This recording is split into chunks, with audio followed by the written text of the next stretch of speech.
el deber de la unidad 3, solo hay que poner así en los ejercicios que nos sale como una pizarrita. Ya, Entonces hay que sí. solo poner el resultado o hay que poner todo el procedimiento. No, no, solo el resultado. Por si acaso Ahí, lo voy a, gracias. ¿listo? Voy a verles cómo es. Entonces, digamos, ahí nos piden y ahí también algunas preguntas, algunos vectores los están expresados de esta forma. Es otra forma de expresar vectores, no lo utilizamos tanto porque choca un poco con la forma en la que vemos los vectores, pero una forma de representarlos es, por ejemplo, entre corchetes y poner cada componente separada por punto y coma. Entonces, el vector 1i más 2j más 3k. Que recuerden, esto lo que significaba es que estamos haciendo a los vectores únicamente los representamos con estas tres letras, el i, j y k, esos son nuestros vectores. Y de ahí lo que estamos haciendo es aplicar matemática para representar vectores más grandes. Una suma de tres vectores en este caso, los multiplicamos por cualquier cosa igual, este es 2 por j, etcétera, etcétera. En cambio, lo que utiliza esa otra forma de representarlo simplemente es las componentes. Aquí tenemos un 1, aquí tenemos un 2, y aquí tenemos un 3. Y listo. Esa sería una forma de representarles. Se supone que aquí no importa si ponen más espacios, si ponen signos positivos. Bueno, los negativos sí importarían, pero por ejemplo, si ponen un negativo, espacio y el valor, todo ese tipo de cosas no es que tienen que ser exactamente en la forma en la que está calculado, sino que sí les toma ciertas libertades de cómo expresar la respuesta. Pero esta es la idea, tiene que estar entre corchetes y separado por punto y comas las tres componentes. Bien, entonces ya comencé a grabar, vamos a continuar con este ejercicio de aquí. Entonces estamos revisando todavía un poco sobre velocidad media. Si es que ya hicimos este, me avisan. Me parece que no todavía. Entonces tenemos todavía.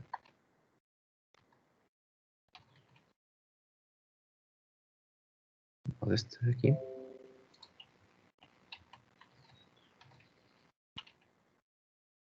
Bien, entonces nos dice que una partícula se mueve por una circunferencia, como indica la figura. De paso, veamos la figura. En este caso, si está aquí, es esta de aquí.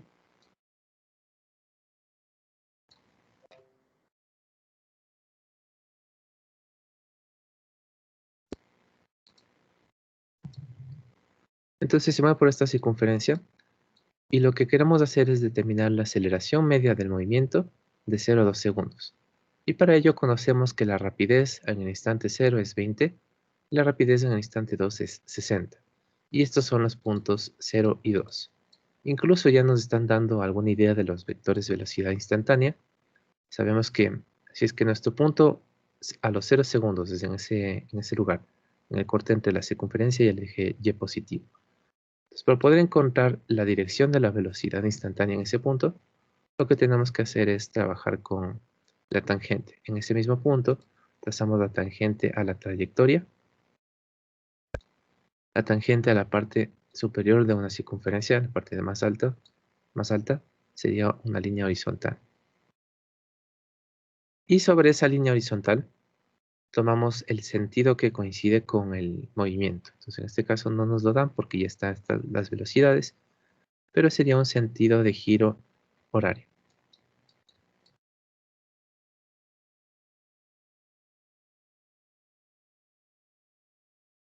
Y solemos ponerlo al menos en iniciales, sentido, horario.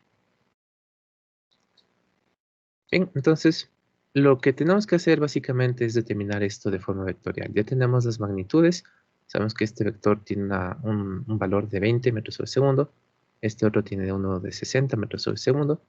En función de este dato de aquí tenemos que determinar cuánto es la dirección del de acá, porque el de acá es muchísimo más fácil. Dado que es una recta horizontal y que tiene un módulo de 20 metros sobre segundo, una magnitud, entonces nuestra velocidad inicial sería de 20i metros sobre segundo. Listo, ya tenemos este. Como está hacia la derecha directamente sobre la horizontal, pues la dirección es fácil. Veamos qué pasaría acá. Acá tenemos que hacer un poco de tratamiento geométrico.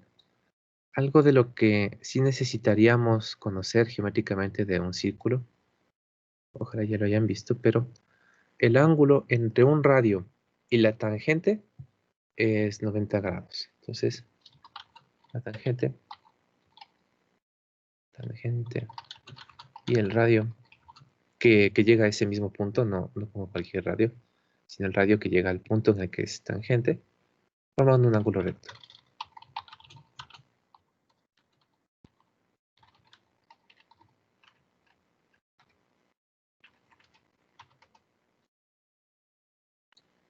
Eso vamos a necesitar en este caso, aunque en el gráfico no sea tan evidente, este ángulo de aquí sería de 90 grados. Este de aquí.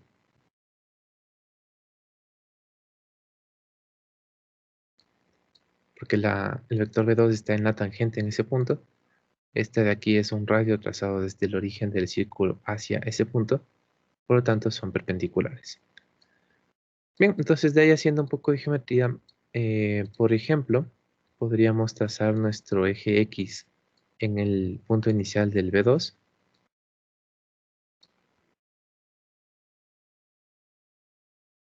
Por ejemplo, aquí lo que voy a intentar es encontrar el ángulo polar.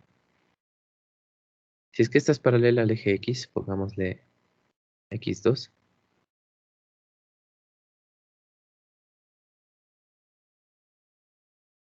Entonces el ángulo polar de este vector le vamos a llamar θ. Sería este de aquí, desde la horizontal positiva, en este caso hacia abajo y por lo tanto tiene un sentido de giro negativo, encontraríamos nuestro ángulo polar θ. Y a partir de θ ya podríamos encontrar el vector x2, el vector b2. Bien, entonces, ¿cómo podríamos hacerlo? Por ejemplo, entre este y este son alternos internos, este ángulo sería de 45 grados. Entre 45, 90 de aquí y el ángulo θ forman un ángulo llano, completan una recta y por lo tanto este ángulo es lo que me falta para el llano, en este caso 45 grados. Pongámoslo por acá. El ángulo θ más 90 grados más 45 grados deben completar el ángulo llano. Y lo que me falta son 45 grados. Entonces el vector B2 en polares sería 60 con un ángulo de menos 45 grados.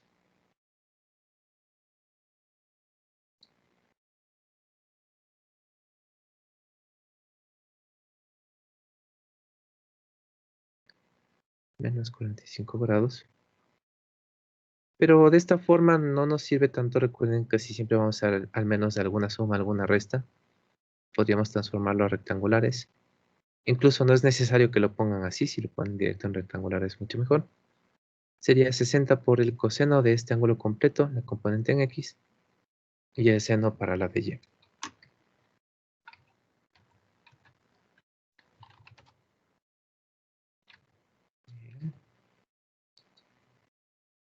Entonces, 60 por de 45 negativo. El seno voy a sacar.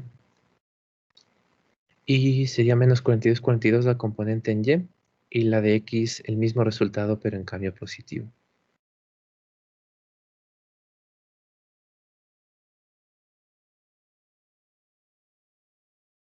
42.43 creo que le podría poner.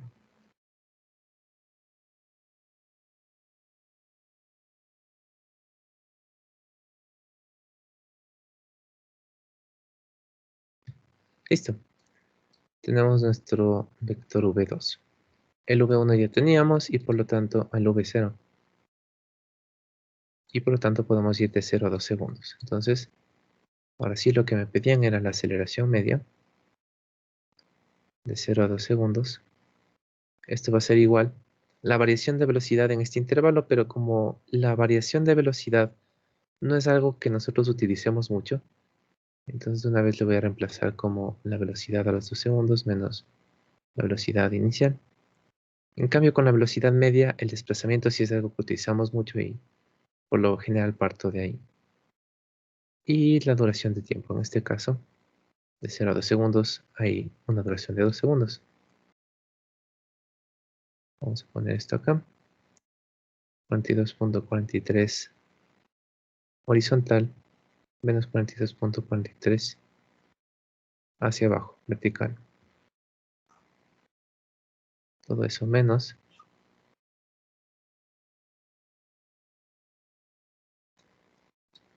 menos 20i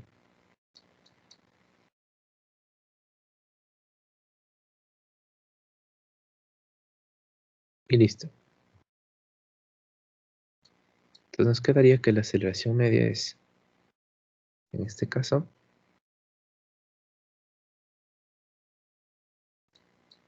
42.43 menos 20, 22.43 sobre 2, 11.215.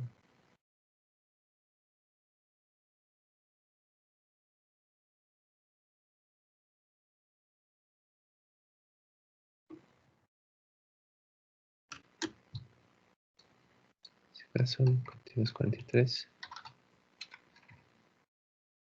20 sobre 2, 20 igual. Y el otro 42.43 dividido por 2, 21.22.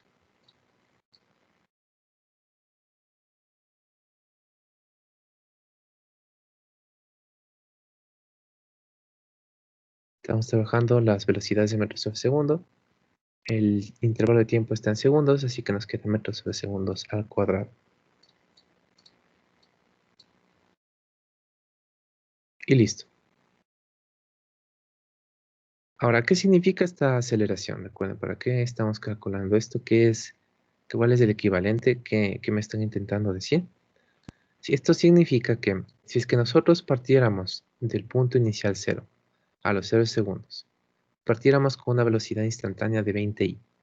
Si a partir de ahí nosotros mantenemos una velocidad, no una velocidad, si mantenemos una aceleración constante durante 2 segundos de este valor, de todas formas, a los 2 segundos hubiéramos logrado conseguir la misma variación en velocidad.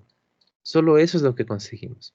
Puede ser que no tengamos el mismo desplazamiento, puede ser que no tengamos, bueno, eso básicamente, que no lo hagamos por la misma recta, que la velocidad no vaya cambiando en la misma forma que lo hace realmente por la trayectoria original. Por tanto, podemos terminar en otra posición, pero eso no importa. Lo que nos interesaba en este caso simplemente era conseguir la misma variación de velocidad. Pasar de este vector de 20i a otro que es de menos, ¿cómo es? 42,3 en i menos 42,3 en j. Eso es lo que nosotros conseguimos. Recuerden, una aceleración, ¿qué simboliza? ¿Cómo se podría llegar a interpretar?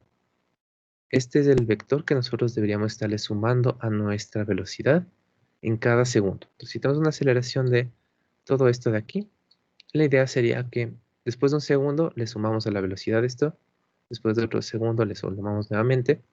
Obviamente no es tan simple porque eso solo sucedería estrictamente si es que tenemos una aceleración constante. Ahí es simplemente de cada segundo seguir sumando el mismo valor. Pero tenemos que, de esa forma, estaríamos perdiendo un poco de información en cuanto a qué sucede entre un segundo y el otro. Y también, qué es lo que sucede si la aceleración ya no es constante. Pero menos como una idea general, recuerden, ¿qué es lo que simboliza la aceleración? Es un vector que debemos sumarle a la velocidad cada segundo. Y eso implica que lo cambia por completo. No necesariamente cambiamos solo la magnitud, no necesariamente cambiamos solo la dirección. Podemos cambiar ambos o podemos cambiar solo uno de ellos, pero algo tiene que estar cambiando en la velocidad cuando nosotros manejamos alguna aceleración. ¿Alguna pregunta?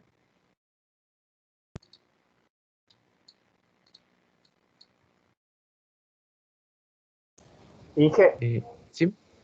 este sería el método para hacer el problema número 3 de la hoja de trabajo, ¿verdad? El 3 de la hoja 3. Sí, correcto. De velocidades igualmente. Veamos.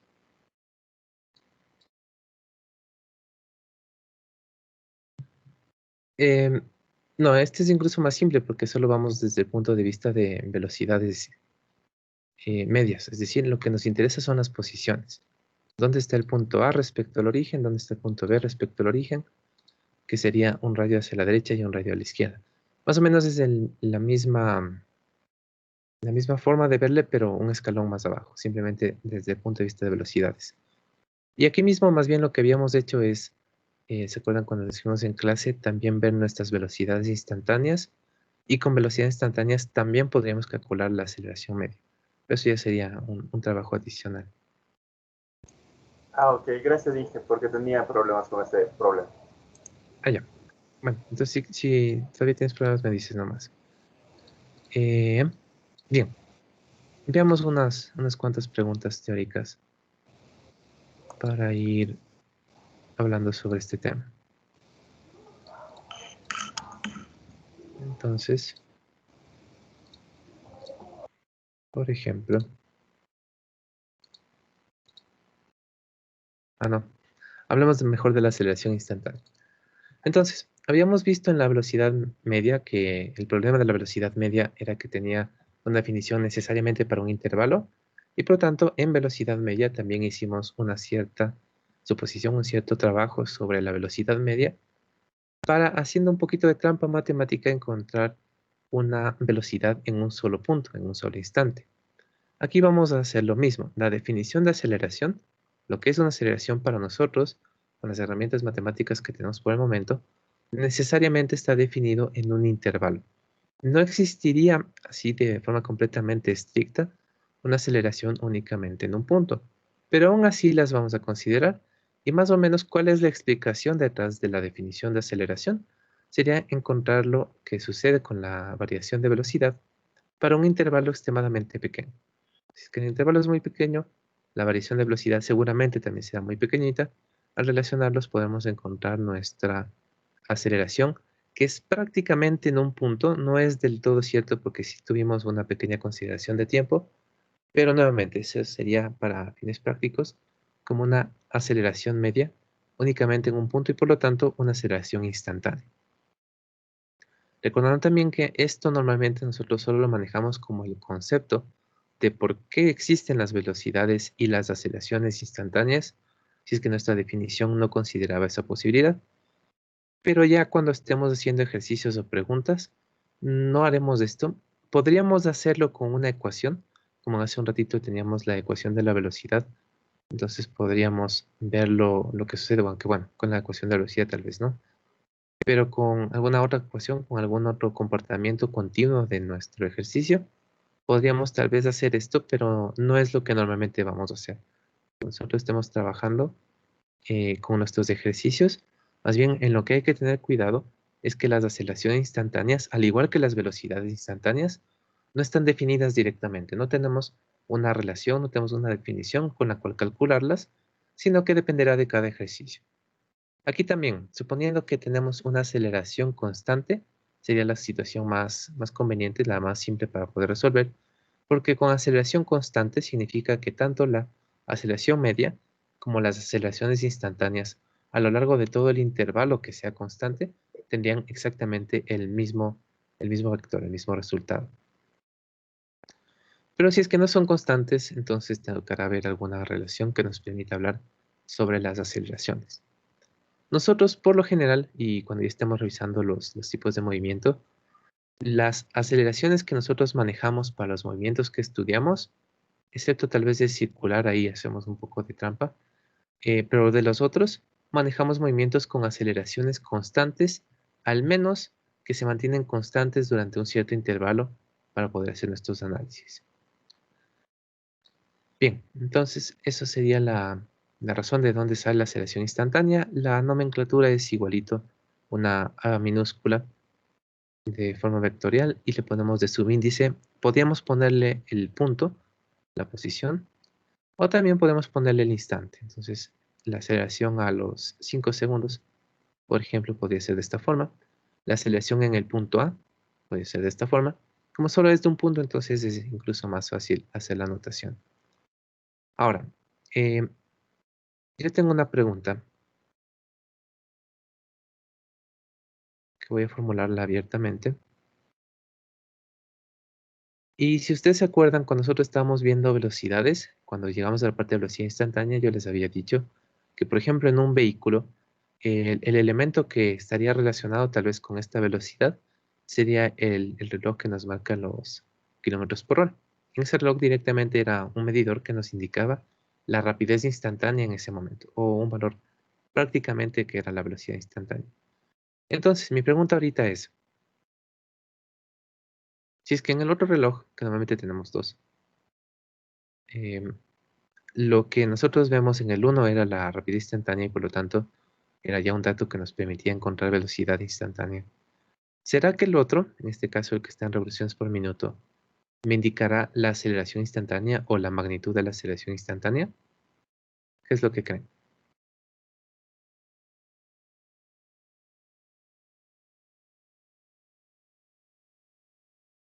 Tal vez por el chat o rápidamente usando el micrófono.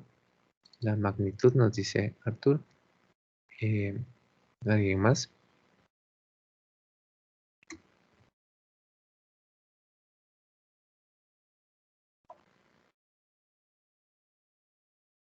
Bien, parece que están pensando. Ya, la respuesta es lamentablemente no. El otro reloj, este de acaso, el de las revoluciones por minuto, no nos indica una magnitud de aceleración ni tampoco la aceleración. Nos indica algo que también es velocidad, es porque el motor está girando con esta y la transformación a un movimiento lineal es la que nos indica el otro, pero no es directamente la aceleración. Más o menos podemos ver la aceleración en cualquiera de los dos relojes al rato de aprestar de estar aumentando o disminuyendo la aceleración. Veamos lo que cambia, qué tan rápido cambia la aguja, eso más o menos representaría la aceleración, pero bueno, sería una forma de intentar representarlo. Así que más bien les hago otra pregunta, ya que este no en los relojes, ninguno de los dos.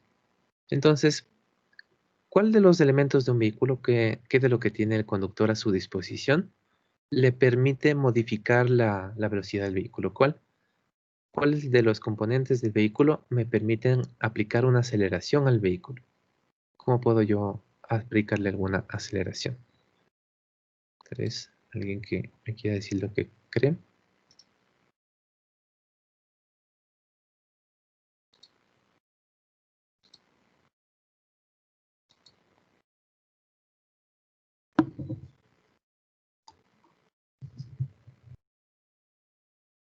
¿Alguna idea? ¿Algo que puedan hacer en el vehículo para cambiar la velocidad? La caja de cambios. ¿La caja de cambios? Indirectamente sí, pero tal vez no directamente, porque lo que hacemos con la caja de cambios es cambiar la marcha, es decir, es cambiar la relación que existe entre la velocidad que tiene el motor, entre los giros que tenemos que dar para dar una vuelta a la llanta, y por lo tanto, y la velocidad lineal que tiene el vehículo. Entonces, sí afecta qué tanta aceleración le podemos transmitir desde el motor hacia el carro, pero en sí es la relación. Entonces, ¿quién nos da finalmente esa aceleración? ¿Qué nos da el cambio en la velocidad?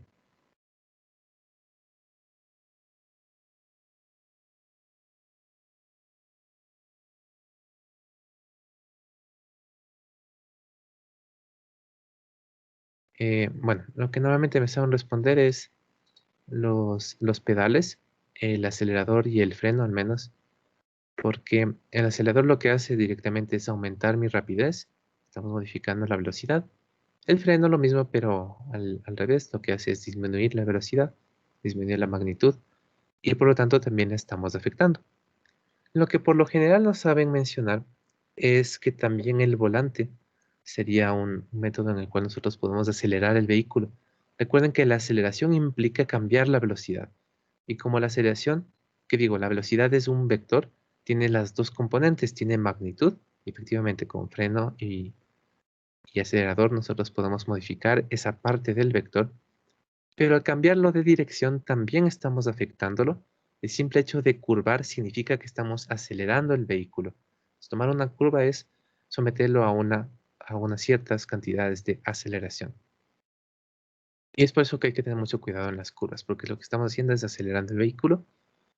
Si es que no se tienen las precauciones adecuadas, se podría o no tomar la curva bien o comenzar a derrapar si es que está muy liso el suelo o las llantas o ha llovido. Entonces, es un elemento que introduce aceleración a mi vehículo.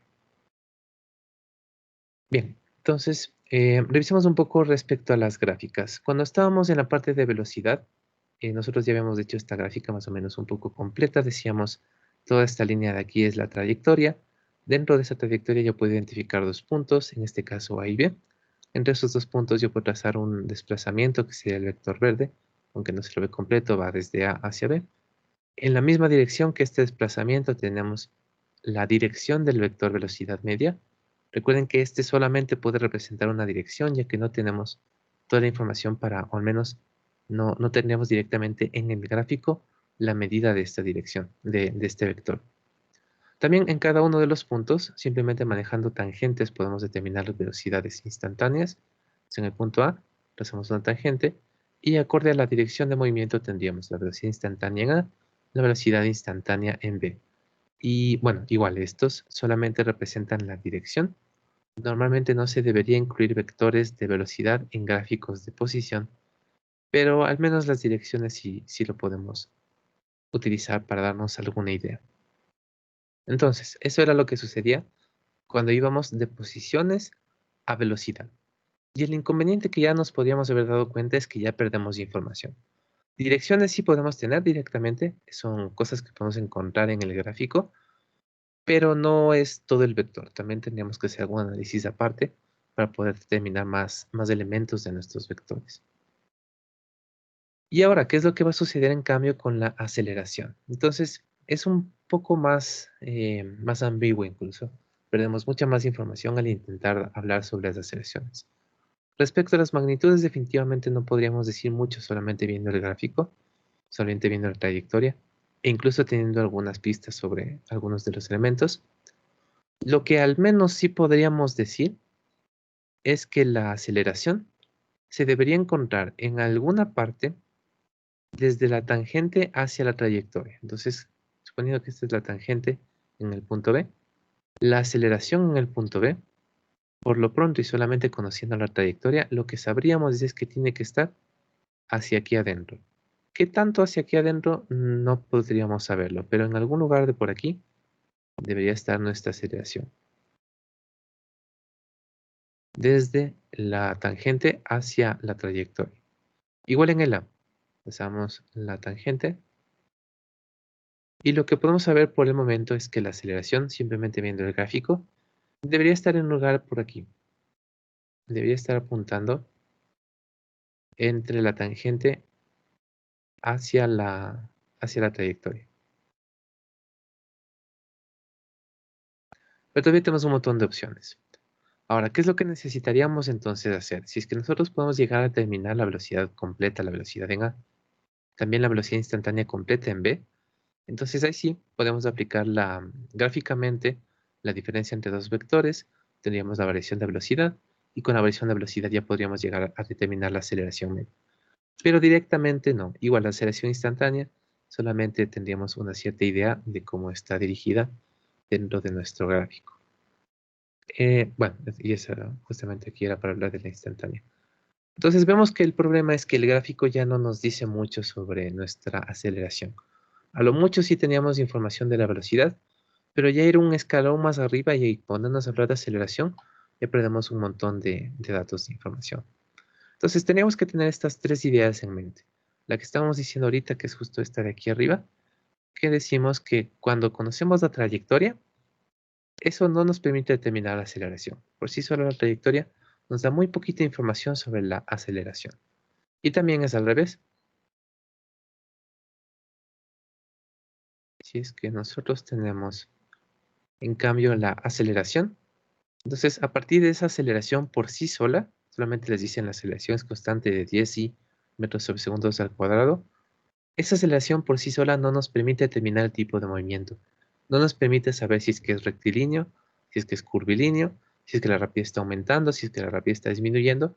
No tendríamos suficiente información. Y lo mismo también con el elemento del medio. con la velocidad. Solamente conociendo la velocidad, una velocidad instantánea en cualquier momento, no es suficiente para que nosotros determinamos el tipo de movimiento. No podemos saber ni qué tipo de trayectoria es, si es que es curvilínea, si es que es rectilínea. No podríamos saber si es que está aumentando la rapidez, si es que está disminuyendo. Es decir, no tenemos suficiente información. Entonces, ¿qué es lo que necesitamos? Es alguna mezcla de estos, ya que la aceleración por sí sola no me permite conocer el movimiento. La velocidad por sí sola tampoco. Entonces, ¿qué es lo que sí nos va a permitir hablar sobre este tipo de movimiento? Es al menos el ángulo entre los dos, el ángulo entre la velocidad y la aceleración. Si nosotros tenemos al menos esto de aquí, ya podemos saber algunas cosas. Primero, por ejemplo, si es que es acelerado o retardado. Si es que este ángulo es mayor que 90 grados, entonces esto significa que el movimiento es retardado. Por ejemplo, bueno, pongamos aquí una velocidad de esta forma, una aceleración que forma un ángulo obtuso, significa que cada segundo que pasa le tenemos que sumar un vector que está en la dirección contraria y por lo tanto va a reducirse su componente de rapidez. En cambio, cuando el ángulo es lo opuesto, es menor a 90 grados, lo que sucede es que en cambio la rapidez estará aumentando. No necesariamente en lo mismo que es la magnitud de nuestra velocidad, no en la magnitud de la aceleración. Es decir, si tenemos una velocidad que tiene una magnitud de 5 y una aceleración que también tiene una magnitud de 5, aquí lo único que sabemos es que este 5 va a aumentar. ¿Qué tanto aumente? Dependerá del ángulo, pero no es que el siguiente segundo ya vamos a tener 10 y en el siguiente segundo 15. Eso depende del ángulo entre ellos. Pero al menos sabemos que va a aumentar. La rapidez aumenta y acá la rapidez disminuye.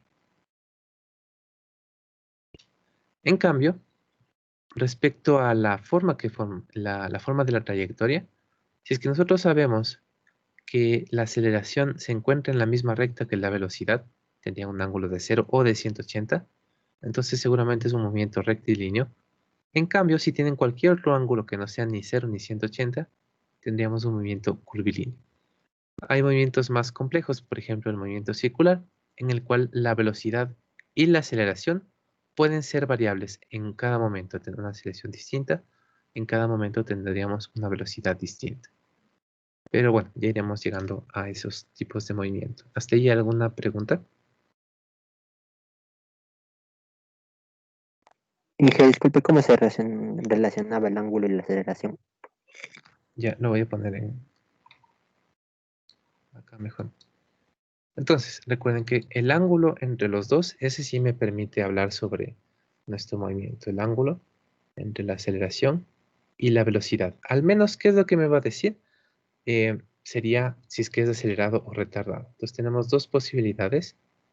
Podemos tener un ángulo que es mayor a 90 grados y otro ángulo que es en cambio menor a 90 grados. Simplemente el análisis entre obtuso y agudo ya me dice qué sucede con la rapidez. Si es que es menor a 90 grados, entonces existe una componente de la aceleración que está a favor de la velocidad y por lo tanto la rapidez va a aumentar. Lo contrario, si es que el ángulo es obtuso, nuestra componente de aceleración está en la dirección contraria de la velocidad y por lo tanto la rapidez disminuye. Al menos eso es lo que conoceríamos. También, para poder hablar del tipo de trayectoria, de la forma que estaríamos dibujando. Si es que nuestro ángulo es o 0 o 180 grados, entonces lo que nosotros tendríamos es seguramente un movimiento rectilíneo, al menos en ese instante. Puede ser que luego la aceleración cambie y ya no tenga este ángulo, pero al menos en ese instante parecería un movimiento rectilíneo. Y si es que mantiene un ángulo de 0 de 180 grados, entonces seguirá siendo rectilíneo. Es decir, que la trayectoria forma una recta. En cambio, cualquier otro ángulo que no sea ni 0 ni 180 grados, simplemente es un curvilíneo.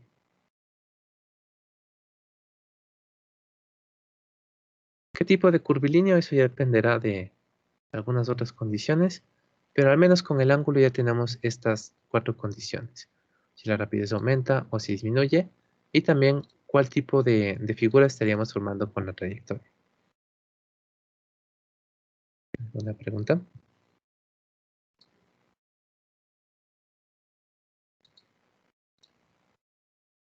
Bien, por último, para recordarles esto de esta parte, también lo habíamos visto en aceleraciones, también lo habíamos visto en velocidades, se comporta de la misma forma. Cuando nosotros hablamos de una aceleración, estamos hablando de un vector, estamos hablando de algo que tiene magnitud y dirección simultáneamente. Si ustedes dicen, mi aceleración es 50 j metros sobre segundo al cuadrado, eso está bien, porque tiene magnitud y tiene dirección. Pero si solamente dan una magnitud, tengo 2 metros sobre segundo al cuadrado, eso por sí solo no es una aceleración, eso sería la magnitud de la aceleración, si todo completo. No tenemos como en velocidad que le habíamos asignado un nombre específico a la magnitud de la velocidad. Aquí simplemente tocará hablar por todo el término magnitud de aceleración. Pero bueno, simplemente esa es la idea. La aceleración es un vector. Y lo que hace es modificar el otro vector que es la velocidad. Bien, entonces veamos un par de preguntas respecto de esto. Por ejemplo, esta de aquí. Sí.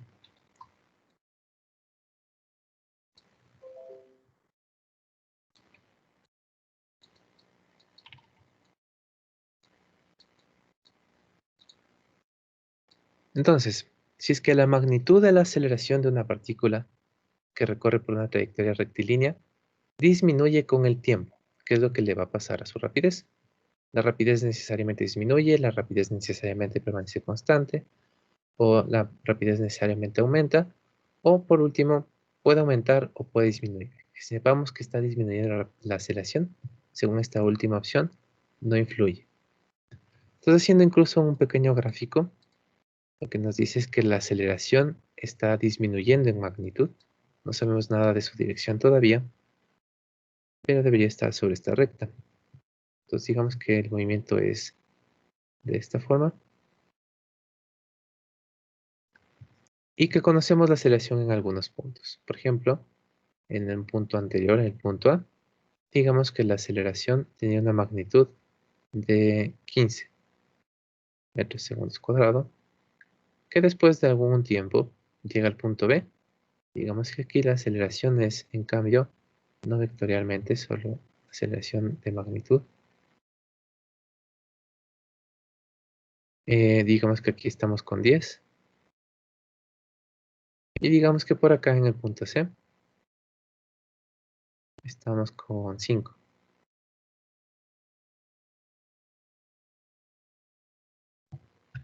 Entonces, en función de esto, ¿qué es lo que podríamos asegurar? Piensen un ratito y me van respondiendo en el chat para luego analizarlo.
Bien, parece que no hay muchos votos, pero la mayoría se está inclinando por la opción A. Más bien la respuesta sería la D.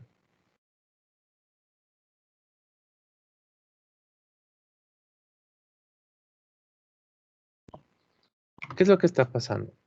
Nosotros lo que conocemos es cómo está cambiando la aceleración, o al menos la magnitud de la aceleración, pero eso no es nuestra pregunta. Recuerden, lo que queremos saber es qué pasa con la rapidez. Y como habíamos dicho hace un rato, incluso si tuviéramos el vector completo de la aceleración, es decir, si es que yo aquí les dijera que la aceleración en el punto A es 15i más 15j, que en el punto B es 10i más 10j, que en el punto C es 10, es 5i más 5j, que yo tuviera completamente definida la aceleración, aún así no podría saber si es que está aumentando o disminuyendo la rapidez. Aunque la aceleración esté disminuyendo, eso no me indica todavía qué le está pasando a la rapidez. Que recuerden, ¿quién es el que me indica si aumenta o disminuye? No es lo que le está pasando a la aceleración. Bien puede ser que este comienza con 15 y termina con 1, pero eso no determina qué le pasa a la velocidad. ¿Quién es el que determina? Es el ángulo entre ellos. Si nosotros tenemos un ángulo agudo, entonces si decimos, sin importar cuál sea el valor de la aceleración, la rapidez deberá estar disminuyendo. Ahora, simplemente el hecho de que esté disminuyendo su valor, lo que va a implicar es que cada vez va a ir disminuyendo menos. Seguramente el primer segundo disminuyó 10, el siguiente segundo disminuyó 9, luego el siguiente segundo disminuyó 8, mientras todavía tengamos suficiente velocidad, podemos seguir haciendo esta reducción de aceleración. Pero si es que aumenta o disminuye la velocidad, y en este caso más bien la rapidez, eso depende del ángulo entre la aceleración y la velocidad.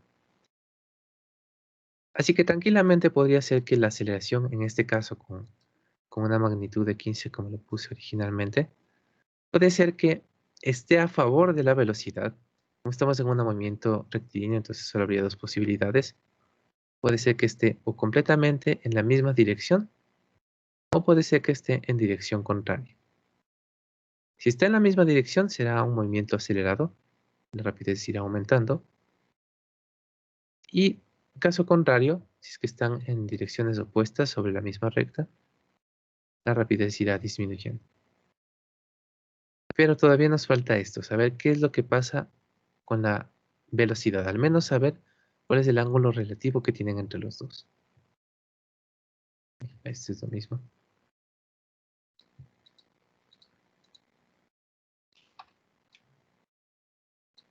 Y bueno, eso sería. ¿Alguna pregunta?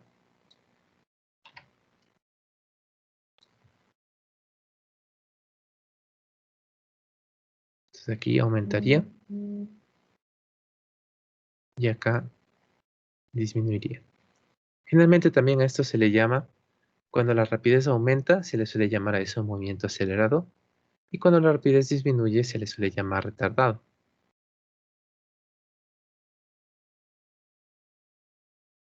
Acelerado y frenado o retardado. Yo más bien recomendaría no utilizar ninguno de estos términos, porque cuando hablamos de que algo está acelerado, tendría dos significados. Significaría de forma general simplemente que existe alguna aceleración.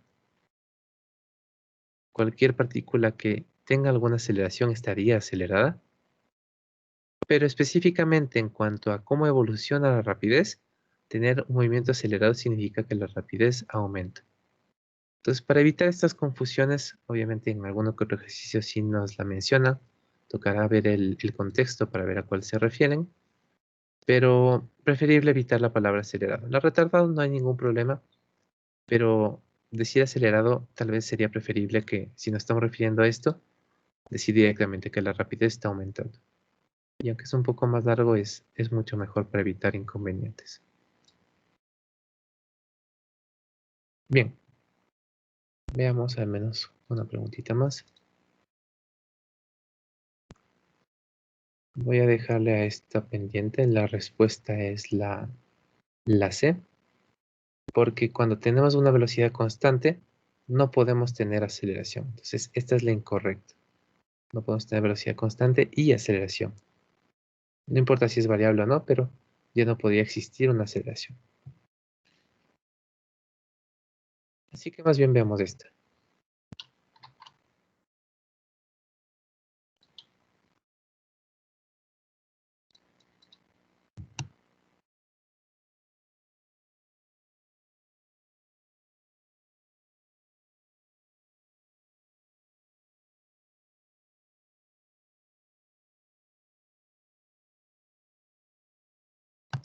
Entonces, nos dice que en el instante 20 segundos, bueno, aquí ya vamos a comenzar poco a poco a utilizar estas gráficas. Recuerden que yo hasta ahora solo les había advertido de su existencia y que siempre que vean algún gráfico se fijen en qué unidades están en los ejes. En este caso, si vamos al eje vertical, vemos que está una Bx, que está en metros sobre segundo, y en el eje horizontal tenemos una T, que está en segundos. Entonces, esto ya no es un gráfico de posiciones, esto no es un gráfico en el cual podamos ver la trayectoria. No significa que la partícula A está avanzando hacia la derecha, ni que la partícula B está avanzando hacia el cuarto cuadrante. Estos gráficos tienen otro significado. Entonces, para irnos acostumbrando un poco a la lectura de estos gráficos, ya mismo vamos a tener que estudiarlos un poquito más formalmente, pero al menos podríamos comenzar a leerlos. Entonces nos dice que a los 20 segundos, la aceleración del cuerpo A comparada con la del cuerpo B. Al comparar aceleraciones, lo que hacemos generalmente es comparar solamente sus magnitudes. Entonces, si es que les dicen el vector o la velocidad de A versus la velocidad de B, generalmente lo que hacemos es realmente la rapidez en A versus la rapidez en B. Pero bueno, nada más para que lo tengan en mente. Los signos no se toman en cuenta al hacer alguna comparación de magnitudes. Entonces, a los 20 segundos, ¿qué es lo que pasa? ¿Cuál tiene mayor aceleración? Entonces, ¿qué es lo que deberíamos hacer? Como estamos hablando de los 20 segundos, en sí el único punto que nos interesa es todo lo que corta los 20 segundos de forma vertical. Entonces,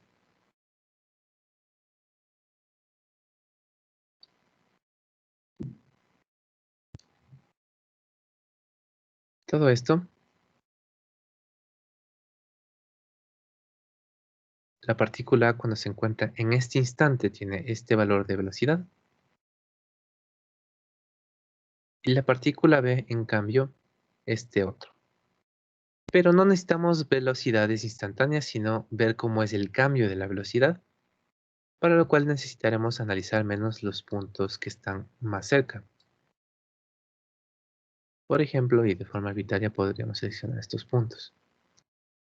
Entonces, ¿qué es lo que hay que hacer? Y más o menos viendo de una vez cómo se lee una gráfica, una gráfica de este estilo.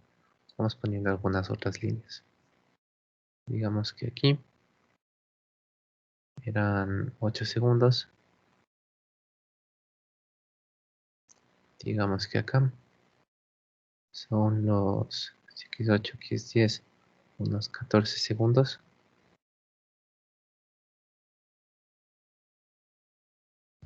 Y vamos viendo la velocidad de A y la velocidad de B en estos puntos que me he inventado.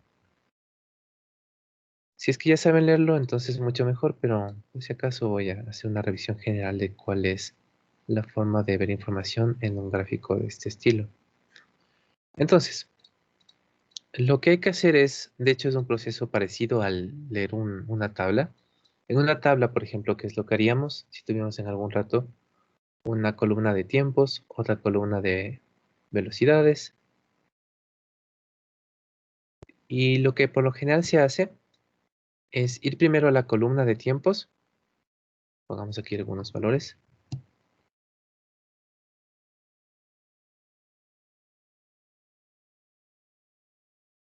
0, 2, 4, 8, por ejemplo. Y las velocidades que tenemos en esos instantes. Así, 4J, 10 y más 2K, 99K. Entonces, ¿cómo se lee esto? Primero tenemos que ubicarnos en la columna del tiempo. Vemos estos valores de aquí. De ahí nos vamos a alguna casilla en particular. Por ejemplo, nos vamos a los 4 segundos. De aquí para acá.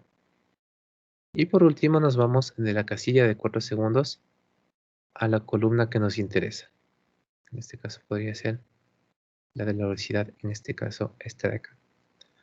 Y así es como vamos viendo las tablas. Partimos de una velocidad, partimos de una guía o un índice general, en este caso el tiempo generalmente se lo utiliza. Y de ahí vamos viendo los valores que estén al lado, esos son los que representan los valores que estamos buscando. Ahora, ¿cómo se ve un gráfico? Es prácticamente como una tabla, pero ya en cambio de valores continuos.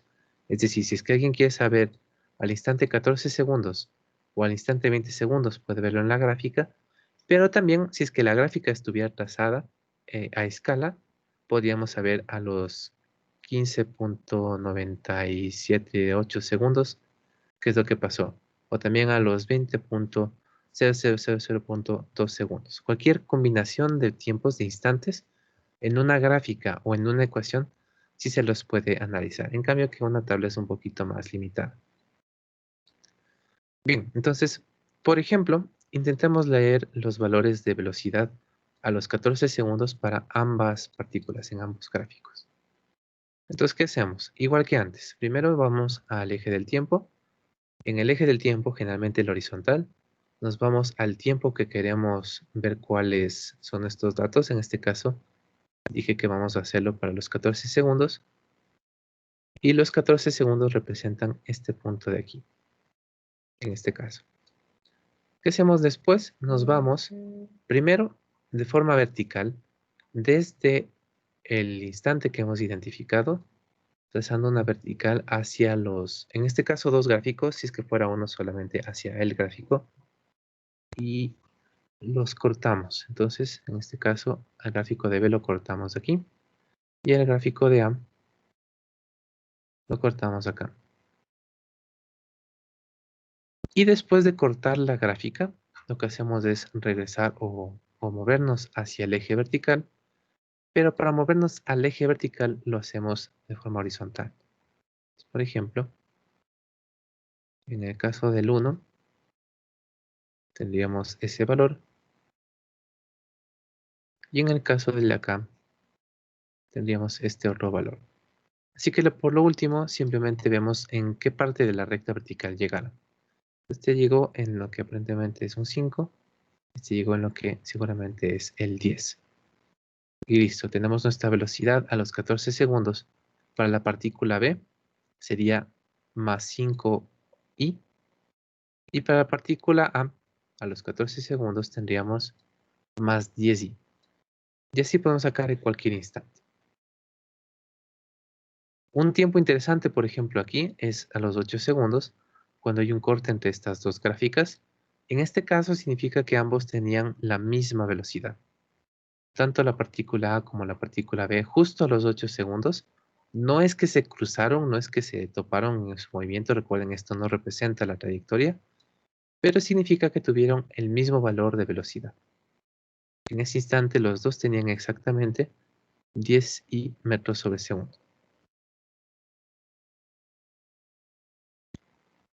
Bien, ¿alguna pregunta?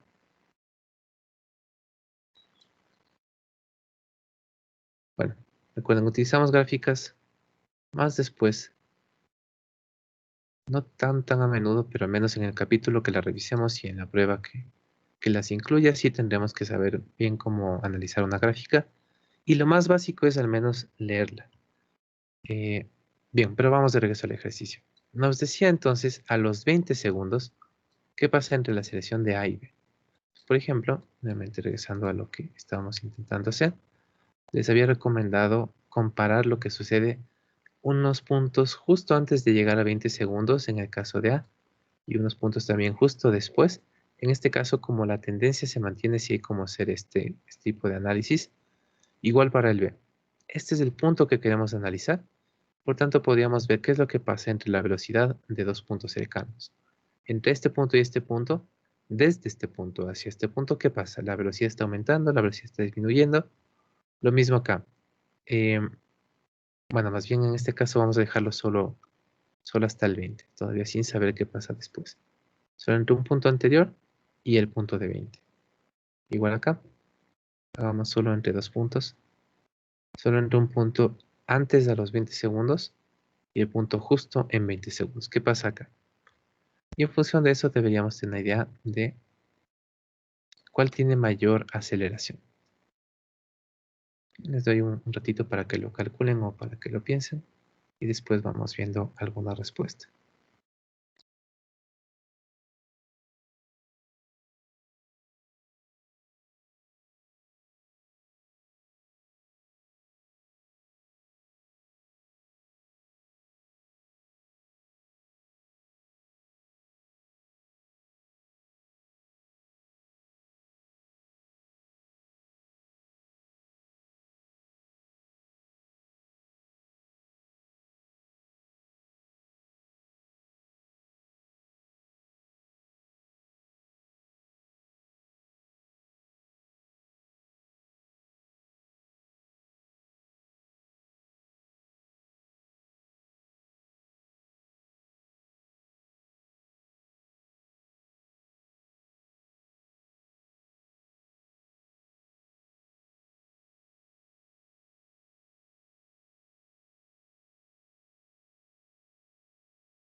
No les había puesto las opciones, ahorita sí están en el chat. Le puse como pregunta test, aunque creo que no hicimos una pregunta 2.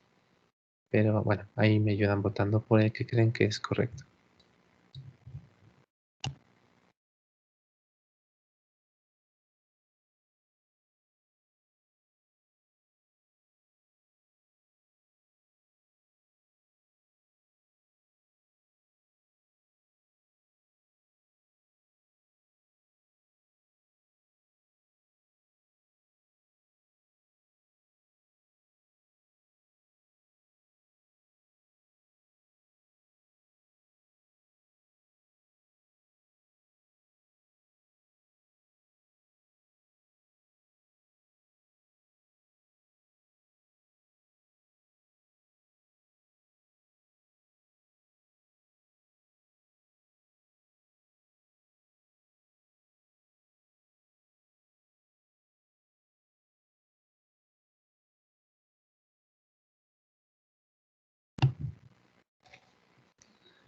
Bueno, justo le iba a preguntar al de ninguna que cuál es la otra alternativa. Pero bueno, no, solo una broma. Tenemos la mayoría por la opción D. Aparentemente creen que el puede ser igual. Por tener el puede podría ser un indicativo de que esta es la opción. Pero me parece que no. Estamos comparando la aceleración en A con la aceleración de B. En este caso tenemos una gráfica, así que ya lo tenemos completamente definido. Deberíamos a partir de este gráfico saber exactamente lo que sucede y por lo tanto debería ser más bien por algunas opciones que es o es mayor, o es mayor, o es mayor, o es menor, o es igual, pero ya debería caer en alguna de estas categorías, porque a partir de la velocidad sí podemos determinar aceleración. Recuerden, la definición es justamente en función de velocidades instantáneas, de 0 a 2 o de 0 a 20 o un poquito antes de 20 hasta el 20. Lo que hacemos es variación en velocidad sobre variación de tiempo. En este caso, ¿qué es lo que podríamos analizar? ¿Cuánto era la velocidad de a los 14 segundos? Era 10i. ¿Cuánto es, según este gráfico, a los 15 segundos? Los mismos 10i de velocidad. ¿Cuánto es a los 19 segundos? Los mismos 10i. Porque durante todo este análisis tenemos una recta horizontal para la velocidad de a. ¿Qué simboliza una recta horizontal en cualquier gráfico de funciones contra el tiempo? Simboliza que la variable no está cambiando, que se mantiene constante en ese valor a pesar de que se mueve en el tiempo, a pesar de que va transcurriendo el tiempo.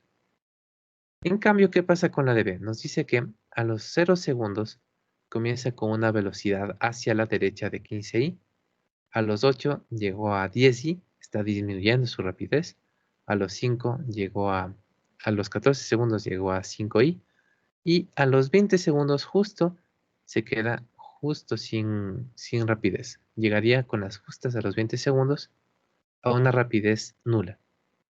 ¿Qué pasa después? Y aunque no nos interesaría en este caso, pero lo que va a pasar después, y como no se puede seguir bajando después de llegar a cero, entonces a partir de cero comenzará a aumentar. Aumenta en la dirección negativa, pero aumenta a partir de B. Entonces, si es que la velocidad de la partícula se mantiene constante en 10i, que es lo que podríamos inferir, deberíamos decir que la aceleración de A es nula. Porque no está cambiando. Tanto en módulo como en dirección son exactamente la misma, 10i, 10i, 10i en cualquier parte de esta recta, lo que significa que nuestra aceleración es constante y nula.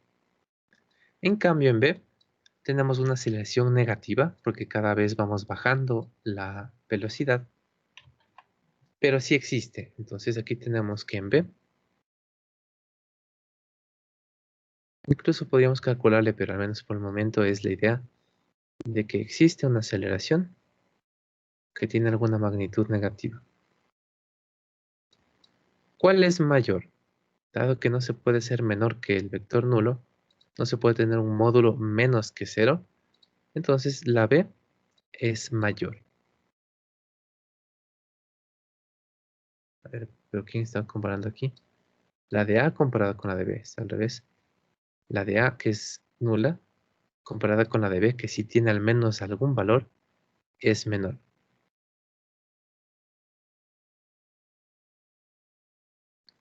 Y listo.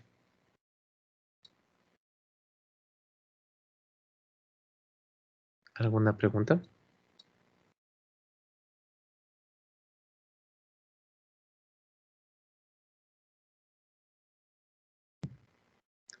Recuerden que cuando se compara vectores, si por ejemplo yo comparo, exacto, la velocidad de A es constante, si la velocidad es constante, la aceleración es nula.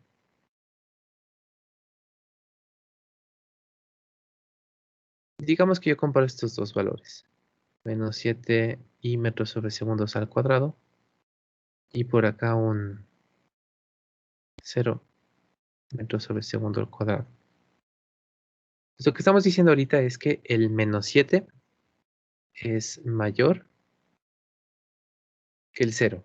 ¿Por qué? Si seguramente ustedes o alguno está diciendo el menos 7 está por debajo del 0, pero únicamente porque si es que tenemos algún signo, recuerden que eso lo único que representa es dirección. Aquí no representa el valor, no representa la magnitud, y la comparación siempre es entre magnitudes.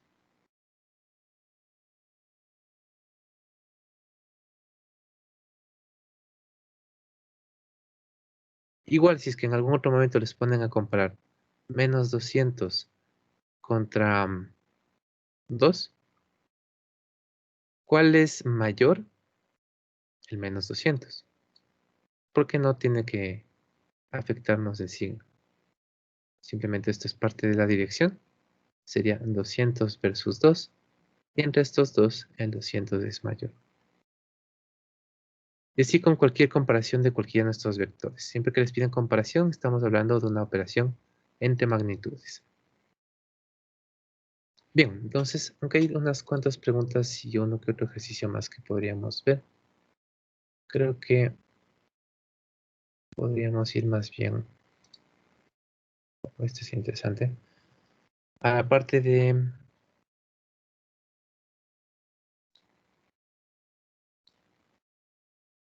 las componentes de la aceleración.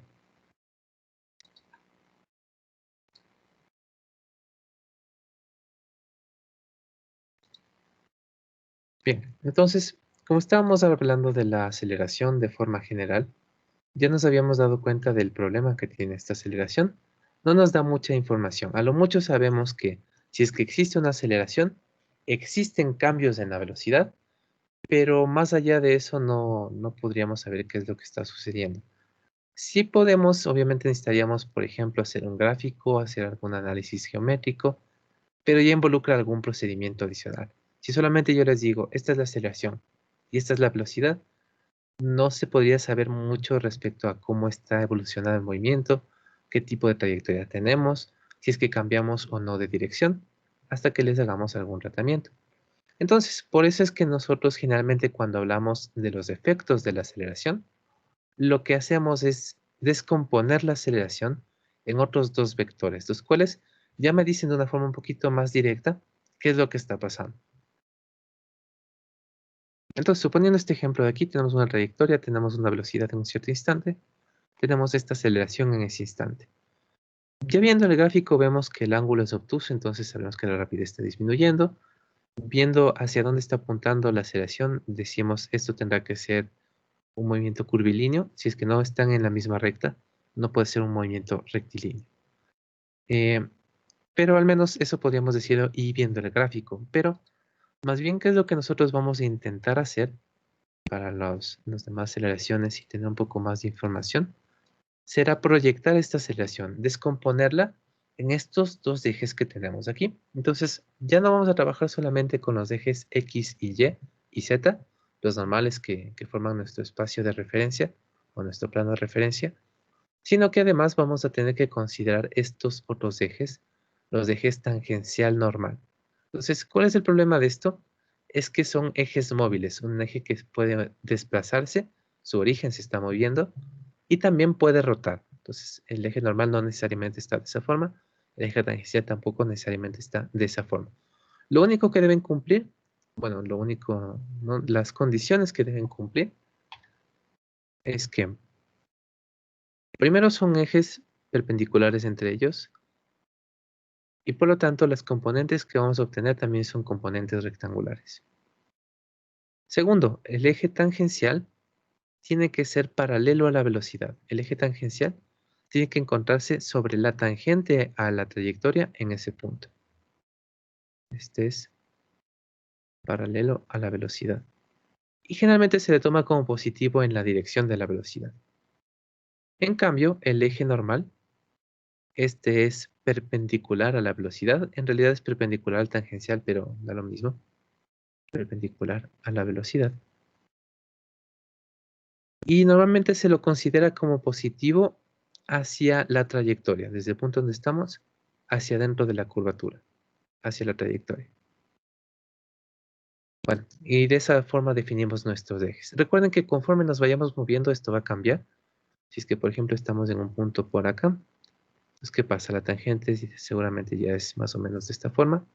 La curva como que va entrando para acá, entonces este puede ser mi eje normal, este puede ser mi eje tangencial, y así va cambiando en cada punto. Se va moviendo junto con la partícula y va rotando dependiendo de a dónde está apuntando la velocidad de esa partícula. Entonces, una vez que ya hemos identificado estos ejes, lo único que nos queda es hacer la proyección. Entonces, para encontrar las dos componentes de A que están sobre estos ejes, lo que tenemos que hacer es proyectar la aceleración sobre el eje normal. Tendríamos la aceleración en el eje normal, que normalmente se abrevia solo como aceleración normal. Lo mismo del otro lado, la aceleración proyectada sobre el eje tangencial nos daría como resultado la aceleración en el eje tangencial, la cual podemos abreviar como aceleración tangencial. Estas dos son componentes rectangulares de la aceleración total, lo que significa que si es que nosotros les sumamos vectorialmente a estos dos vectores, los que están con la flecha no cerrada, entonces nos debería dar el vector original, que sí está con la flecha cerrada.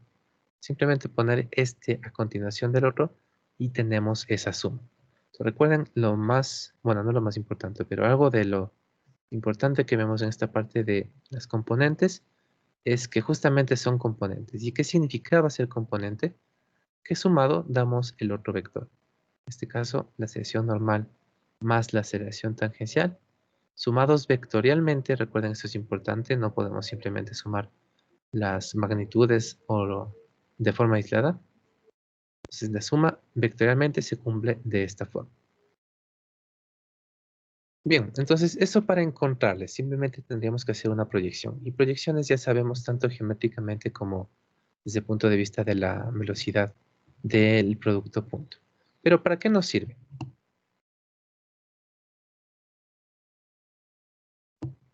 Por ejemplo, cuando nosotros hablamos de la aceleración tangencial, recuerden así sería el símbolo, una A minúscula, de tamaño normal, no tiene que ser más grande, con un subíndice de T mayúscula. Entonces, dos cosas nos interesan de esta. Primera, cómo está dirigida respecto a la velocidad. Como está en el eje tangencial, entonces también es paralela a la velocidad. Y segundo, ¿qué es lo que nos indica? Entonces, la aceleración tangencial lo que nos dice es cómo está cambiando la rapidez, al menos con qué magnitud está cambiando la rapidez. Entonces, si nos da una aceleración tangencial de 5, con una magnitud de 5 metros sobre segundo al cuadrado, lo que significaría, o lo que intenta significar al menos, es que la magnitud de la velocidad, cada segundo, le tendríamos que sumar o restar la magnitud de la aceleración tangencial. Depende si es que es acelerado o retardado, eso ya lo habíamos analizado antes con el ángulo. Aquí simplemente veríamos qué tanto se modifica. Pues, por ejemplo, comenzando con una velocidad nula, después de un segundo de tener una aceleración tangencial de 5 metros sobre segundo al cuadrado, entonces después de un segundo sería 5, después de otro segundo sería más 5 otra vez, 10, después de otro segundo más 5, 15, y así, etcétera, etcétera. Al menos eso se cumple cuando la aceleración es constante. Obviamente, si es que ya no es constante, más o menos sí cumple todavía una cierta parte de esa operación, pero ya depende de cómo está cambiando. Al menos la idea es que cada segundo que mantengamos un cierto nivel de aceleración tangencial, la idea es sumarle ese valor a la magnitud de la velocidad.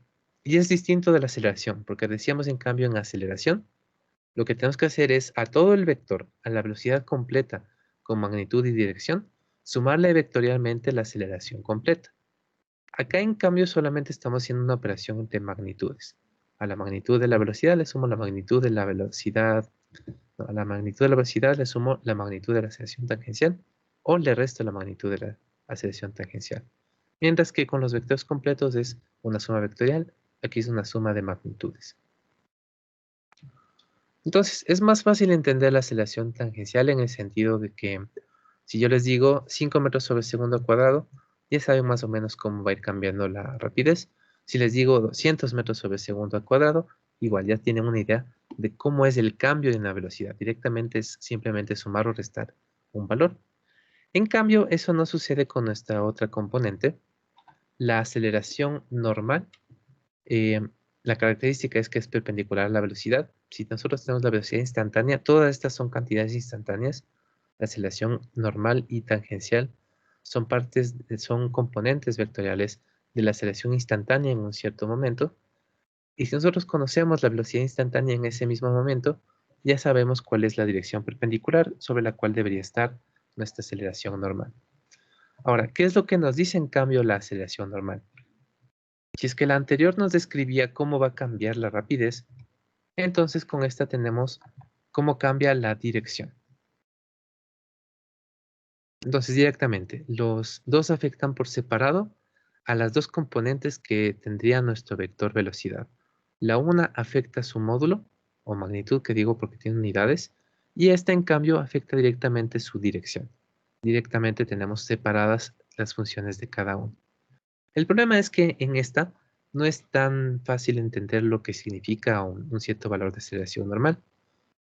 Por ejemplo, si es que decimos que nuestra aceleración normal es de, nuevamente, 5i metros sobre segundo al cuadrado. ¿Qué significa eso? ¿Significa que la dirección está cambiando 1 grado cada segundo? ¿5 grados cada segundo?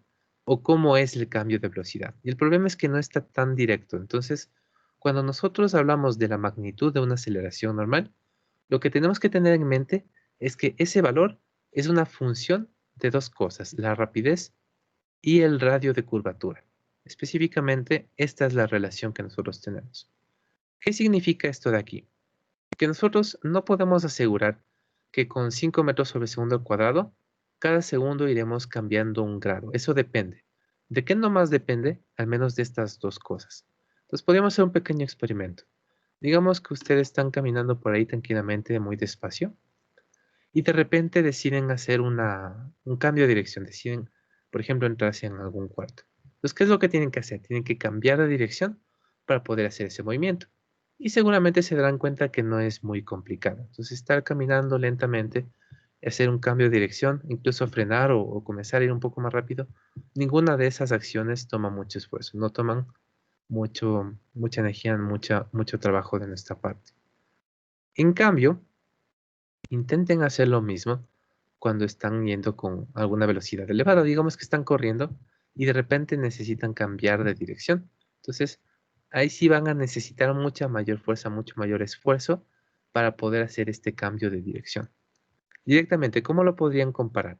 Intenten hacer, bueno, suponiendo que tienen una zona suficientemente libre para intentar esto, intenten hacer una circunferencia en el suelo. Vayan caminando como si es que están haciendo una circunferencia en el suelo. Primero lo hagan caminando, una circunferencia con un radio pequeñito, luego una circunferencia con un radio más grande. Lo que deberían notar es cómo hacer la circunferencia más grande debería ser más fácil.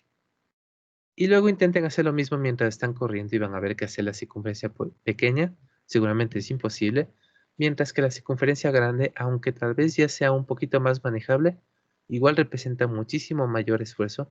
Es más difícil que mantenerla mientras teníamos una rapidez baja. Más o menos en este sentido viene esta relación. Mientras más rápido nos estamos moviendo, mayor aceleración normal, y no solo que más, sino que cuadráticamente más, será la mayor aceleración normal para poder tomar la misma curva. No es la misma aceleración normal la que necesita una partícula que viaja con 10 metros sobre segundo que la que necesitaría una que viaja a 100 metros sobre segundo para tomar incluso la misma curva. Las dos necesitan distintas magnitudes de aceleración normal. Ahora, también depende de esto que también estamos hablando, que es el radio de curvatura. Mientras más amplia sea la curva, mientras más grande es el radio de la curvatura que nosotros estamos haciendo, mientras más abierta es la curva, es más fácil, requiere menos aceleración normal. Entonces es una relación inversa. A mayor radio, menor esfuerzo, menor aceleración normal. Y a menor radio, mayor esfuerzo. Viéndolo un poco desde el punto de vista gráfico, suponiendo que tenemos estas dos curvas de aquí, se ven medio raras porque son solamente dos, sacadas de dos círculos. Ya está aquí. Aquí tenemos un círculo grande que una parte de su contorno forma esta parte de mi trayectoria y con esta circunferencia pequeña entonces formamos la otra parte. Entre estos dos, ¿cuándo va a ser más fácil curvar? Cuando estemos en la curva grande, cuando estemos en el círculo con mayor radio. ¿Cuándo va a ser más difícil? Cuando estemos en el círculo chiquito. Y a eso además tenemos que sumarle la dificultad por rapidez. Si es que tomamos esta curva con la misma rapidez, entonces la chiquita será más difícil. Pero si es que, por ejemplo, vamos lentito por esta curva grande y vamos muy rápido por esta, no, al revés. Digamos que vamos ligeramente rápido por esta grande, tenemos cierto esfuerzo para hacer la curva, pero digamos que vamos lentito por esta chiquita de acá. Entonces, seguramente, si es posible que dependiendo de la rapidez que estamos manejando, puede ser incluso más fácil hacer la del radio pequeño, porque la rapidez influye mucho más en la cantidad de aceleración que necesitamos. Por lo pronto tengan esta idea. La aceleración tangencial se encarga de modificar la rapidez de la velocidad. La aceleración normal se encarga de modificar su dirección. El explicar cómo lo está modificando es un poquito más complejo, pero tenemos en mente que con mayor rapidez y con menor ángulo de curvatura, con menor radio de curvatura, la dificultad va aumentando. Bien, entonces pongamos de hecho eso como un pequeño resumen por aquí.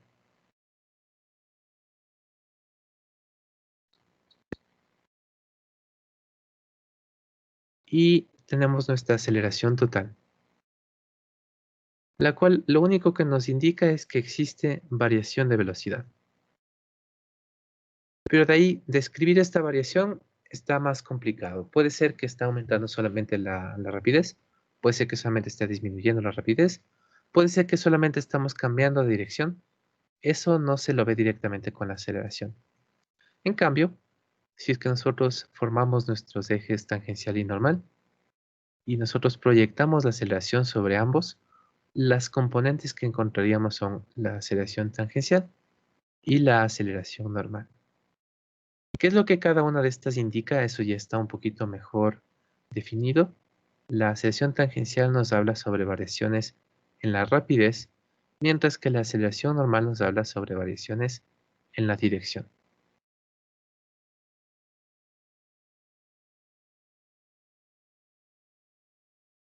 Y listo.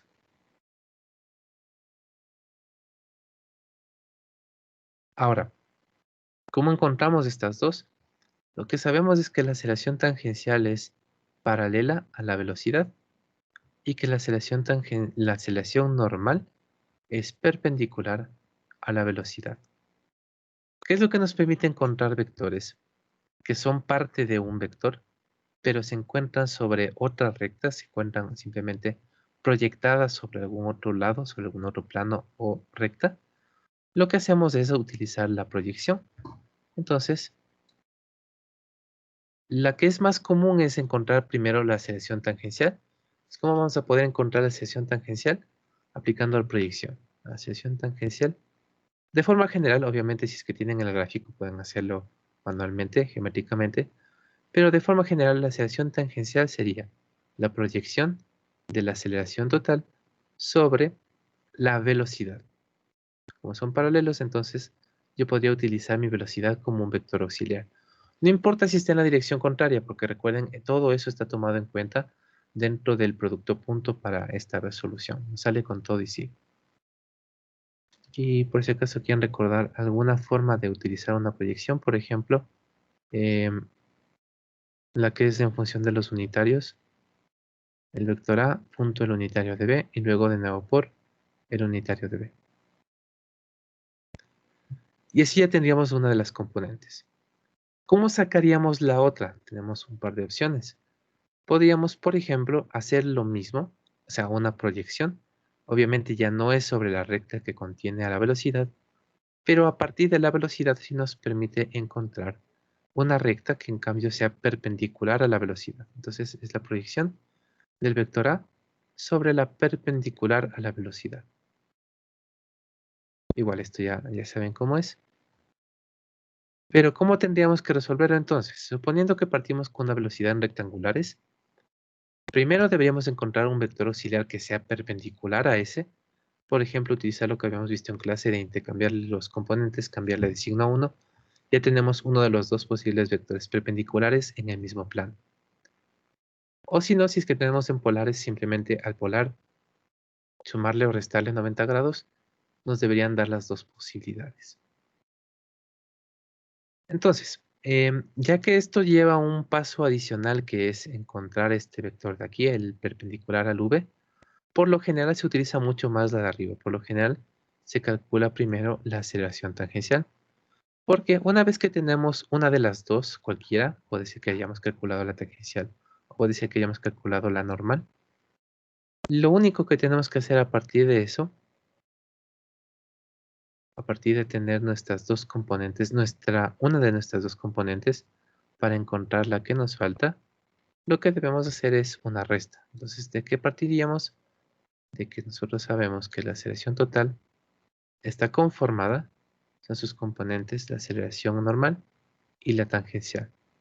De aquí, con tal de conocer dos, podemos despejar la que nos falta. Entonces, si comenzamos de esta forma, por último, la aceleración normal sería la aceleración total menos la aceleración tangencial.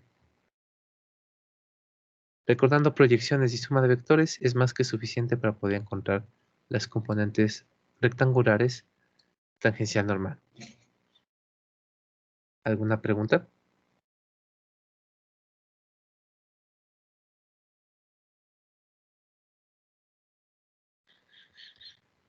Bien, hagamos un pequeño ejemplo. Este seguramente les parecerá obvia la respuesta, si es que ya tienen un poquito de experiencia en esto.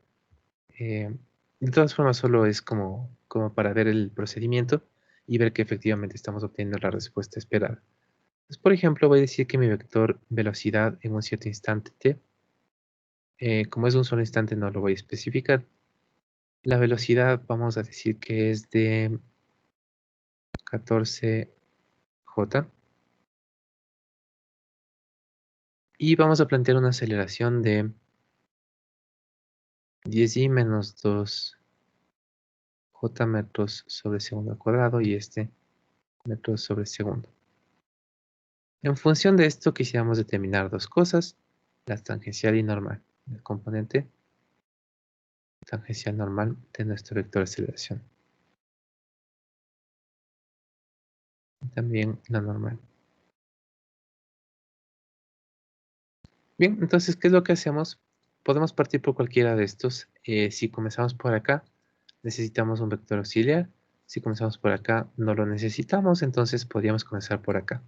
Esto sería haciéndole de forma mecánica incluso la resolución. Habría como analizar estas respuestas y veríamos que algo deberíamos encontrar.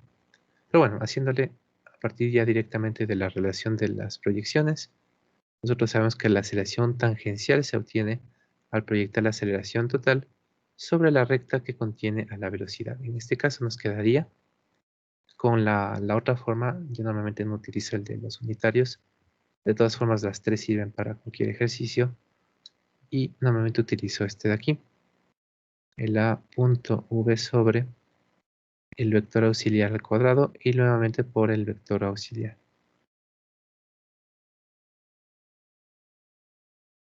Vamos encontrando estas cosas por separado. Aquí me falta la flecha, esto es el vector.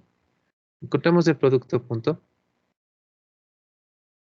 Voy a ponerle aquí un símbolo distinto.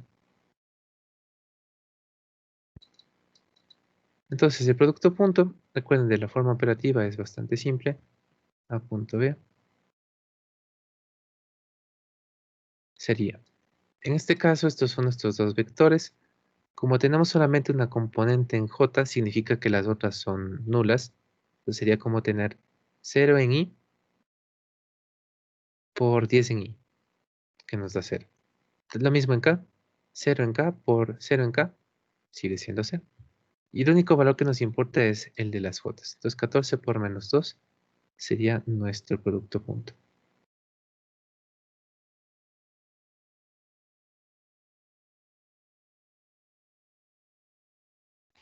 Y sería menos 28. Después saquemos el v cuadrado. En este caso igual debería ser bastante directo. Tenemos que la magnitud directamente es 14, entonces solamente tendríamos que elevarlo al cuadrado. Le voy a dejar así.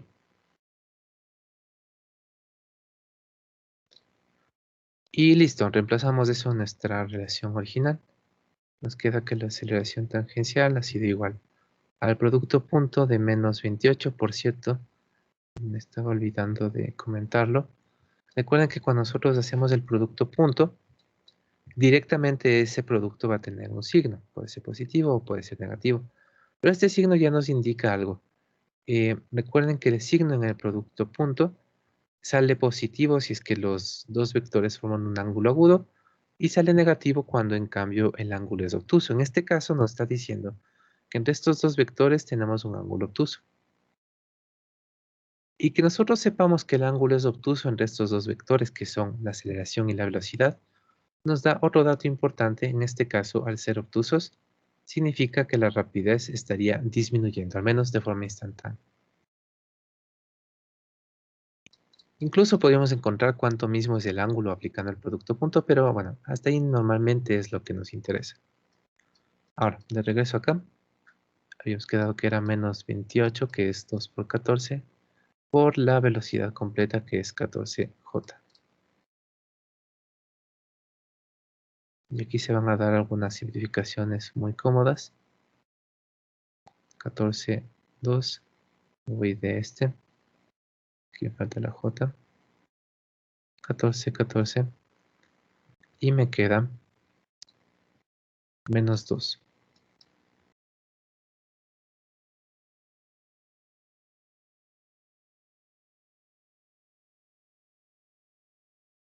Unidades de la aceleración tangencial.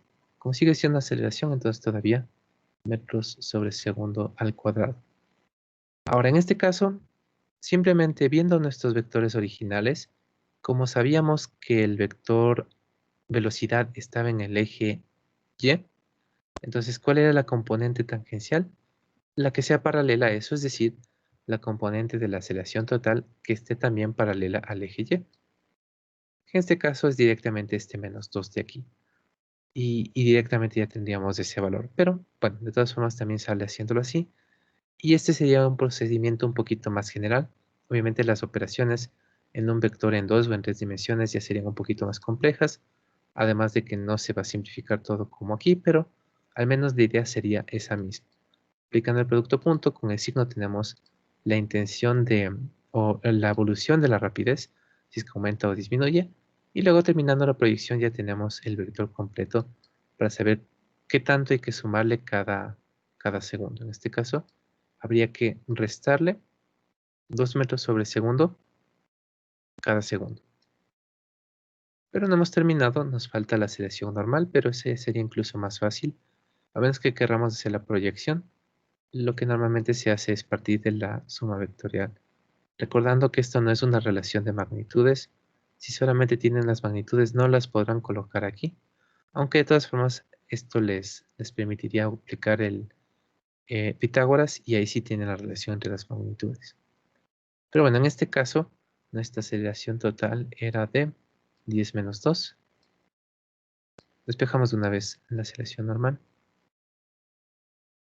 Me quedaría 10 menos 2 menos menos 2. Menos 2 menos menos 2 se anulan y nos queda solo el 10y. Obviamente la otra partecita que nos faltaba todavía del vector. Metros segundos cuadrados. Y listo. Y generalmente este es el procedimiento que se utiliza, porque la aceleración tangencial es un poco más simple y luego la normal sale aún más fácil en función de una resta. ¿Alguna pregunta?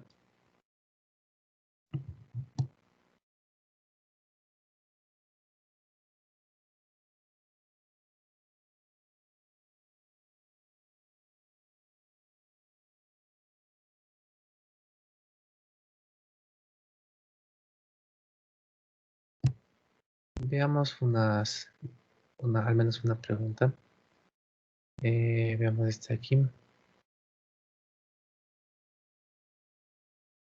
Bueno, veamos nomás esta de aquí.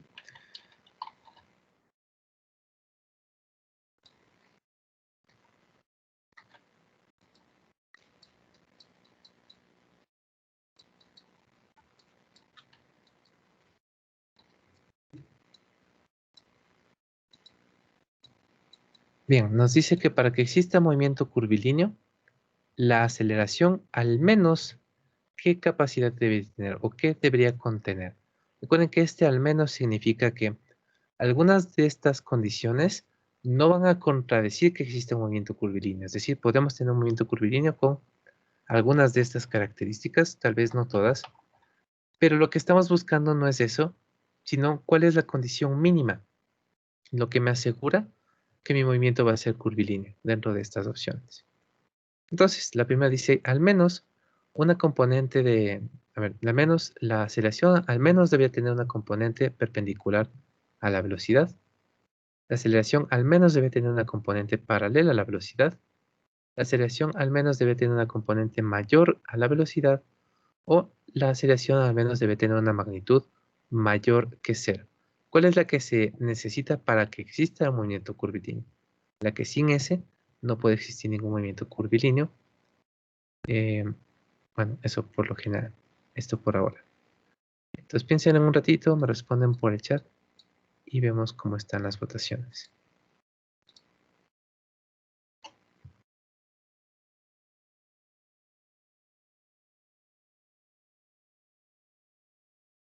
Supongo.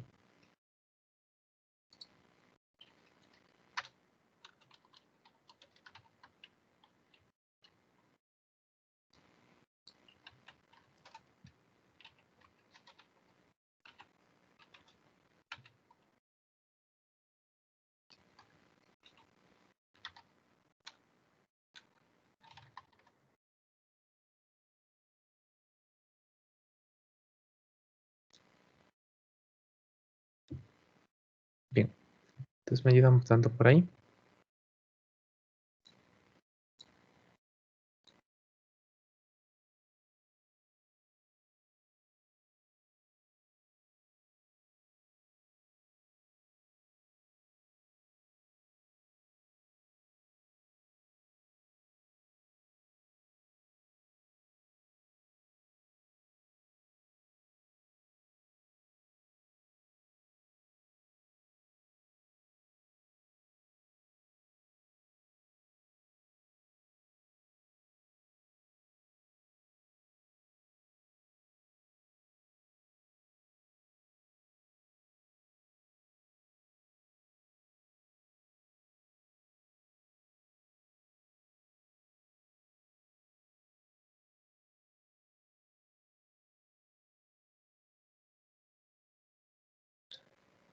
Bien, parece que sí estamos un poco divididos en la votación, pero la mayoría está por la opción A.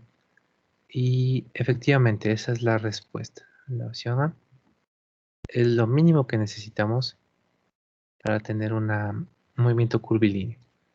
Porque si es que nuestra magnitud es mayor que cero, pero toda la magnitud, todo el vector es paralelo a la velocidad, entonces no importa que haya sido diferente a cero, aún así no tenemos un movimiento curvilíneo. Que la magnitud sea mayor o menor que la velocidad en una pregunta anterior también ya lo vimos, no influye. ¿Cuánto es la magnitud? Solamente va a aplicarnos qué tanto va a cambiar, pero para que convencemos de hacer un movimiento curvilíneo necesitamos tener al menos esta parte perpendicular. La B dice una componente paralela a la velocidad.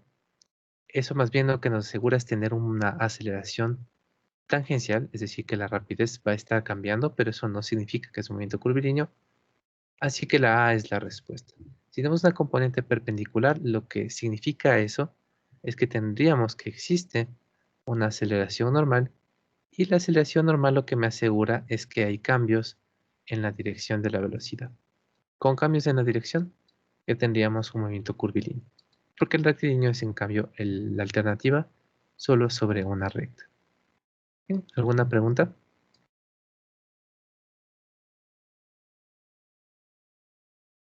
Aquí vendría el trabajo, pero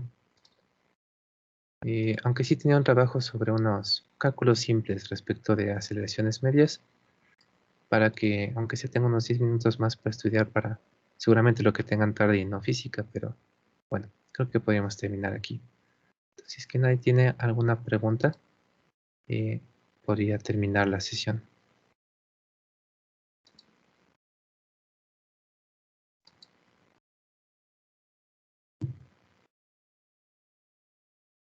Bien, entonces, indicaciones generales de la prueba, ya les daré mañana las específicas, pero bueno, será durante la segunda hora, igual nos reuniremos la primera para ir haciendo nuestro trayecto normal. Hablaré un poco de lo que ya hemos visto, veremos las participaciones, comenzaremos a trabajar un poco más sobre esto de las componentes tangencial normal, especialmente practicaríamos uno o dos ejercicios más, y durante la segunda hora haríamos la evaluación. En el control depende, porque ahí sí hay algunos que les piden que hagan, si les analicé eso de aquí, no me acuerdo, pero ahí normalmente hay algunos que les piden que, por ejemplo, pongan de acuerdo a al formato de respuesta. Entonces, por ejemplo, nos piden velocidad m en x, b m en y. ¿Qué significa esto? No tienen que poner las letras, sino lo que simbolizan. Sería, por ejemplo, una velocidad media de 4i más 2k. Por alguna razón no hay j. No, sí hay j en esto. Más 4i más 2j. Entonces tendré que ponerlo en el corchetes 4, punto y coma, 2. Y ya. Si alguno es negativo, igual, simplemente le ponen a que sigue. Si es que le piden con 3 componentes, entonces simplemente ponen 3 elementos en este punto y coma. Igual, algunos que otros vectores, incluso para los talleres anteriores me pareció que también eran así, les suelen utilizar con esta forma de escribir vectores. No lo usamos mucho, pero bueno, algunas preguntas están creadas así, desde de ir mejorando poco a poco. ¿Qué les iba a decir también? Si es que en cambio, eso es cuando les pide vectores en una o dos dimensiones, pero hay veces en las que les pide un tiempo, entonces les dice formato de respuesta y escribe ahí tiempo. No tienen que poner tiempo, sino simplemente el valor. Digamos que les salió 80 segundos, verifican que estén en las unidades que les pide el problema y en el recuadro ahí solo ponen 80 y ya.